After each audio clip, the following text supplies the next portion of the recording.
좋은 날입니다. 6월 4일 GT 묵상이 함께 하신 여러분 환영하고 축복합니다. 오늘은 욥기 23장 1절부터 17절 말씀으로 순금같이 나오리라 라는 제목으로 하나님 말씀 나누겠습니다. 본문 말씀 함께 읽어봅니다. 제23장. 욥이 대답하여 이르되 오늘도 내게 반항하는 마음과 근심이 있나니 내가 받는 재앙이 탄식보다 무거움이다. 내가 어찌하면 하나님을 발견하고 그의 처소에 나아가랴. 어찌하면 그 앞에서 내가 호소하며 변론할 말을 내 입에 채우고 내게 대답하시는 말씀을 내가 알며 내게 이루시는 것을 내가 깨달으랴. 그가 큰 권능을 가지시고 나와 더불어 다투시겠느냐? 아니로다. 도리어 내 말을 들으시리라. 거기서는 정직한 자가 그와 변론할 수 있은즉 내가 심판자에게서 영원히 벗어나리라. 그런데 내가 앞으로 가도 그가 아니 계시고 뒤로 가도 보이지 아니하며 그가 왼쪽에서 일하시나 내가 만날 수 없고 그가 오른쪽으로 돌이키시나 배울 수 없구나. 그러나 내가 가는 길을 그가 아시나니 그가 나를 단련하신 후에는 내가 순금같이 되어 나오리라. 내 발이 그의 걸음을 바로 따랐으며 내가 그의 길을 지켜 치우치지 아니하였고 내가 그의 입술의 명령을 어기지 아니하고 청한 음식보다 그의 입의 말씀을 귀히 여겼도다. 그는 뜻이 일정하시니 누가 능히 돌이키랴. 그의 마음에 하고자 하시는 것이면 그것을 행하시나니 그런즉 내게 작정하신 것을 이루실 것이라. 이런 일이 그에게 많이 있느니라. 그러므로 내가 그 앞에서 떨며 지각을 얻어 그를 두려워하리라.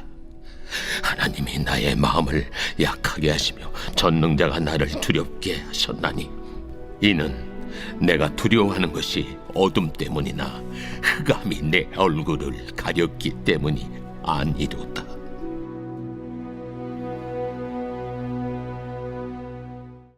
오늘 말씀은 엘리바스의 세 번째 정죄에 욥의 반응입니다. 1절부터 7절을 보면은 이제는 더 이상 친구들과 상대해서 말을 하기가 어려웠던 것 같아요. 말이 통하지 않는다 생각했는지 하나님께만 향하고 하나님께로만 나아가는 욥의 모습을 보게 됩니다. 1절과 2절을 보니까요. 친구들에게도 하는 말이겠죠. 내 고통이 너무 커서 신음소리도 나오지 않는다 라고 하면서 자기의 입장을 말하면서 3절 어떻게 해야 하나님을 만날 수 있을까 하면서 독백처럼 고백합니다. 그리고 4절 하나님을 만나면 내 마음을 들어주시고 고난의 이유로 알 수 있을 것이다. 내가 왜 이 고난을 당하는지도 알게 될 거다 라고 말하면서 5절 6절 하나님은 내 마음을 아실 것이다. 나를 공감해 주시고 나를 이해해 주시는 내 편이 되어 주시는 하나님이 되어 주실 거야 라고 하면서 1절부터 6절까지 계속해서 하나님을 찾고 하나님을 향하고 있는 그 욥의 모습을 볼 수 있게 됩니다. 여러분, 욥은 의인입니까? 악인입니까? 친구들은 너희가 악인이라, 욥 너는 악인이라 이런 저주를 받고 이런 시험이 너에게 찾아온 거야 라고 말하지만 반대죠. 의인이기 때문에 사탄의 시험이 찾아온 것입니다. 그것이 성경이 말하고 있는 것이고 또 우리도 마찬가지로 예수를 믿게 되면 무엇이 찾아옵니까? 예수를 믿는 것으로 인한 환난과 시험이 찾아오기 마련입니다. 우리 믿음을 꺾으려고 하는 원수 마귀가 있다라고 하는 것을 욥이 말해주고 있는 것이죠. 여러분 이때 욥의 믿음으로 믿음의 인내로 이겨낼 수 있는 여러분 되시기를 축복합니다.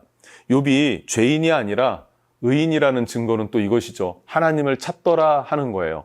죄인들은요 본능적으로 하나님을 두려워하고 피하게 됩니다. 그런데 욥은 그 하나님을 열망하고 찾는 모습을 보여주죠. 그것은 무엇입니까? 욥 안에 정말 떳떳한 거예요.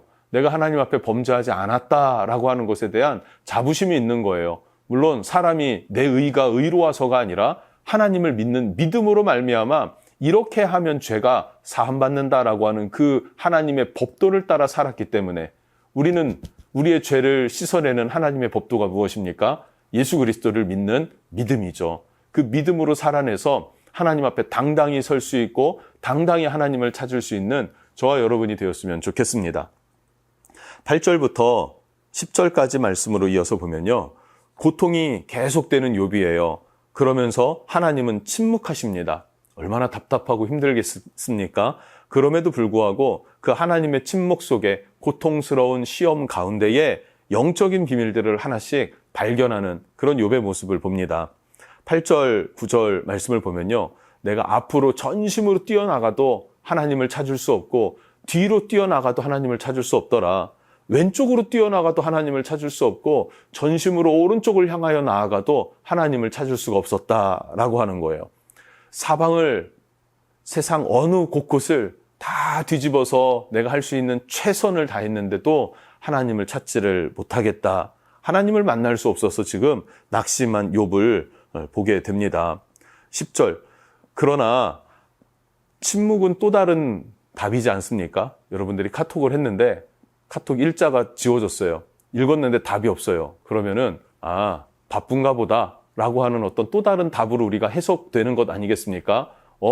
나를 무시하네? 이렇게 해석하기도 하겠죠. 누군가에게는요. 그렇게 해석이 되듯이 하나님을 향하여서도 욥은 그 침묵은 또 다른 해답으로 또 다른 답으로 해석되기 시작하더라라는 것을 볼 수 있어요.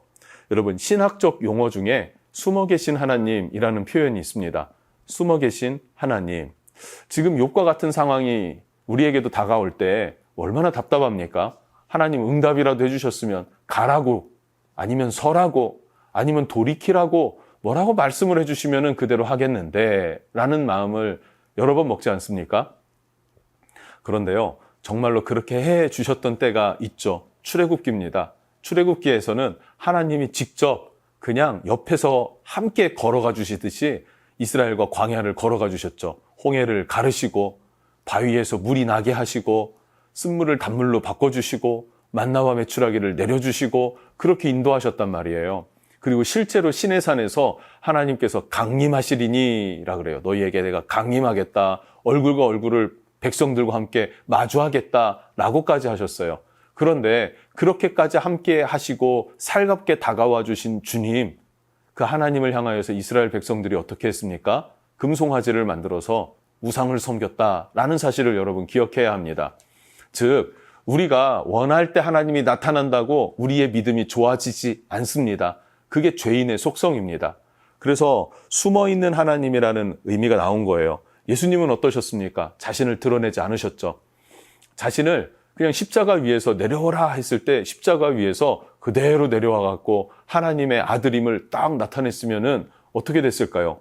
인류의 구원이 없죠. 우리를 구원하실 수 없죠. 죽으시지 않는데 부활이 있을 수 있습니까?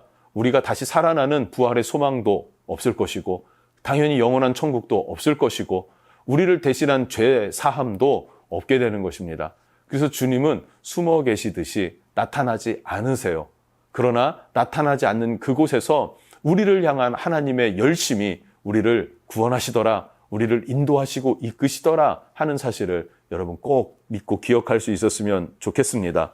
욥이 딱 그 상황이에요. 하나님은 침묵하시는데 그 침묵 가운데 하나님의 영적인 계획, 신비한 계획들을 하나씩 하나씩 찾아가고 있더라라는 거예요. 무엇을 통해서 찾아갑니까? 연단을 통해서 찾아가는 것입니다. 유명한 구절이죠. 10절입니다. 그러나 내가 가는 길을 그가 아시나니 그가 나를 단련하신 후에는 내가 순금같이 되어 나오리라 라 그래요. 그러나 이 무슨 말입니까? 보이지 않으나 하나님의 손길과 하나님의 숨결과 하나님의 인도하심이 보이지 않으나 내가 가는 길을 하나님 당신은 아십니다. 하나님은 나를 단련하시고 그 후에 나를 순금처럼 정금처럼 만드실 것입니다 라고 하는 믿음의 고백을 하게 됩니다. 여기서 단련이라는 말이 히브리어로 두 가지 의미가 있는데 첫 번째는 시험이란 의미가 있고요. 두 번째는 입증하다 이런 의미가 있어요. 단련한다는 것은 입증한다는 거고 단련한다는 것은 시험한다는 거예요. 즉 욥의 시험과 고난은 무엇입니까? 욥을 시험하여 그 믿음을 입증하는 그 과정에 있더라. 그리고 그 단련 후에는 뭐가 된다? 정금이 된다. 순금이 된다라는 거예요. 금이라는 것이 원석이 있습니다. 이 원석을 그 안에서 순금을 뽑아내려면 어떻게 해야 됩니까? 불에 넣었다가 그래서 많은 그 불순물들을 태워 없애겠죠. 그리고 꺼내서 두드리고 다시 불에 넣었다가 꺼내서 두드리기를 반복해야 합니다. 얼마나 반복할까요? 14번을 반복하면 14K가 되고요. 18번을 반복하면 18K가 되고요. 24번을 반복하면 24K 순금이 되는 것입니다. 여러분, 그럼 여러분들이 이 원석을 발견했다고 가정을 하면 이 원석을 이 정도만 하면 한 14번만 해도 이거 금이네, 금덩이네 라고 해서 거기서 멈추시겠습니까? 아니면 더 24번까지 하셔서 순금으로 만드시겠습니까? 물론 그 제작하는 사람이 그 용도에 따라 정할 일이죠. 그런데 하나님은 욥과 같은 믿음의 사람, 신실한 사람은 24번을 담금질해서 정금으로 만들기를 결정하셨다라는 사실을 누가 깨닫습니까? 욥이 깨닫고 있다라는 거예요. 고난 중에 하나님의 계획을, 하나님의 비밀한 것, 은밀한 것을 깨닫기 시작하더라라는 사실이에요. 이것이 놀라운 것입니다. 여러분, 우리도 동일한 믿음의 연단이 있을 것이고 그 믿음의 연단을 통해서 우리는 뭐가 됩니까? 정결한 심령을 입게 될 것입니다. 그 은혜가 여러분의 삶에 임하기를 주님 이름으로 축복합니다. 11절부터 17절 마지막까지를 보면요. 욥의 믿음의 인내를 말하고 있습니다. 하나님의 계획과 뜻은 반드시 이루어진다, 성취된다. 욥은 자신의 시험이 남아 있어요. 아직도 남아 있기 때문에 버겁죠. 한숨이 나올 수도 있는 것입니다. 그러나 하나님의 계획 안에 있음을 믿고 그리고 하나님께 맡기고 의지하고 그리고 소망을 갖게 되더라 라고 우리가 마무리할 수 있을 것 같습니다. 여러분, 순금은 쉽게 되어지는 것은 아닙니다. 또 그 순금으로 나아가는 과정 가운데 하나님은 침묵하시는 것 같고 숨어 계신 것 같을 때도 있습니다. 그런데 그 모든 것이 하나님이 나를 향한 계획이고 또 하나님의 그 선하심이 드러나는 과정이고 내가 그 하나님을 향하여서 더 깊고 비밀한 것을 깨달아가는 영적 성숙함으로 육적으로만 성도가 아니라 영적으로 깊은 것까지 하나님을 경험한 성도로 우리를 이끌어 가시는 과정이다라는 사실을 기억하셨으면 좋겠습니다. 기도하겠습니다. 하나님, 우리가 때로는 하나님의 뜻과 계획을 알 수 없어서 방황하고 낙심하나 그럼에도 불구하고 하나님을 믿기 때문에 연단 가운데 있다 할지라도 인내로 나아가는 삶 될 수 있게 해주십시오. 그 과정 가운데 우리는 하나님의 깊은 것을 발견하게 될 것이고 영적 성숙함을 이루게 될 것입니다. 그런 믿음의 승리를 우리 심령 가운데 허락하여 주옵소서. 예수님의 이름으로 기도합니다. 아멘.